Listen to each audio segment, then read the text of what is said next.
Kita beralih ke perkembangan kasus kekerasan anak di sekolah menengah atas di Serpong, Tangerang Selatan.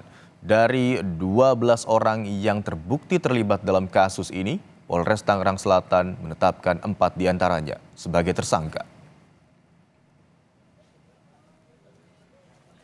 Usai melakukan gelar perkara dan pemeriksaan, polisi menetapkan E, R, J, dan G sebagai tersangka kasus perundungan. Sementara itu, polisi juga menetapkan 8 anak yang semula menjadi saksi berubah menjadi anak berkonflik dengan hukum.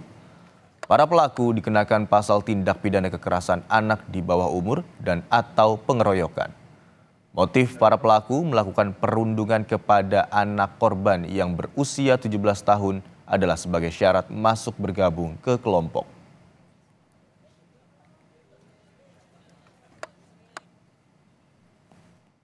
Jadi total yang ditetapkan sejumlah 12 orang dengan rincian 8 orang anak berkonflik dengan hukum dan 4 orang tersangka. Mama akan lanjut ke proses hukum. Apa kamu siap? Aku bilang gitu kan. Kamu pernah nyakitin orang enggak? Sebagai orang tua pasti kan pikirannya apa anak saya ribut gitu, pernah dikeroyok segini banyak, apa kamu pernah mukul duluan? Dia bilang tidak pernah.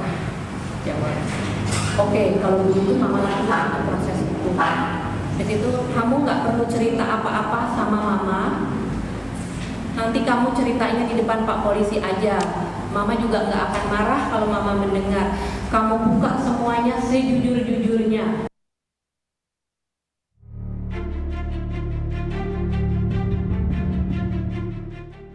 Polres Tangerang Selatan menyatakan siswa SMA Binus School Serpong yang menjadi korban bullying 2 kali mendapatkan penganiayaan. Ada 2 motif yang melatar belakangi perundungan terhadap korban. Pada perundungan pertama, yakni sebagai bentuk tradisi untuk bergabung ke dalam komunitas. Dan perundungan kedua, karena para pelaku menerima informasi, korban menceritakan pengalamannya dibully kepada saudaranya.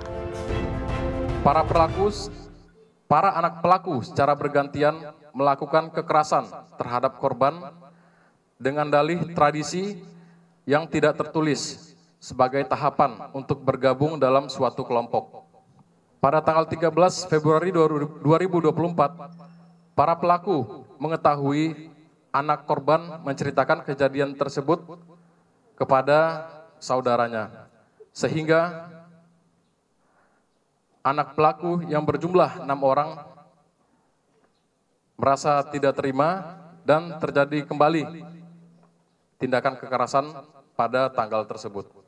Berdasarkan hasil pemeriksaan psikologis terhadap korban mengalami dampak psikologis berupa rasa ketakutan, merasa tertekan, dan stres akut.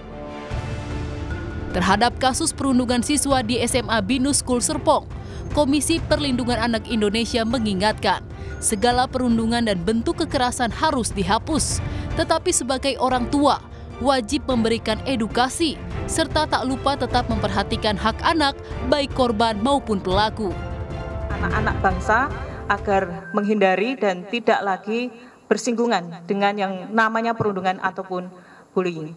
Kita tetap berkomitmen bahwa segala bentuk kekerasan harus kita hapus dan kalau bisa tidak ada toleransi untuk kekerasan. Namun kita juga harus punya kewajiban untuk mengedukasi, mencegah dan mengkampanyekan agar kekerasan ini tidak terulang kembali. Yang masih perlu kita kawal adalah bagaimana penegakan Undang-Undang Perlindungan Anak dan Undang-Undang Sistem Peradilan Pidana Anak. Dan tentu saja dalam hal ini jangan sampai ada hak-hak anak yang terabaikan. Dari 12 orang yang terlibat dalam kasus perundungan siswa SMA Binus School Serpong, Polres Tangerang Selatan menetapkan 4 diantaranya sebagai tersangka. Tim Liputan Kompas TV.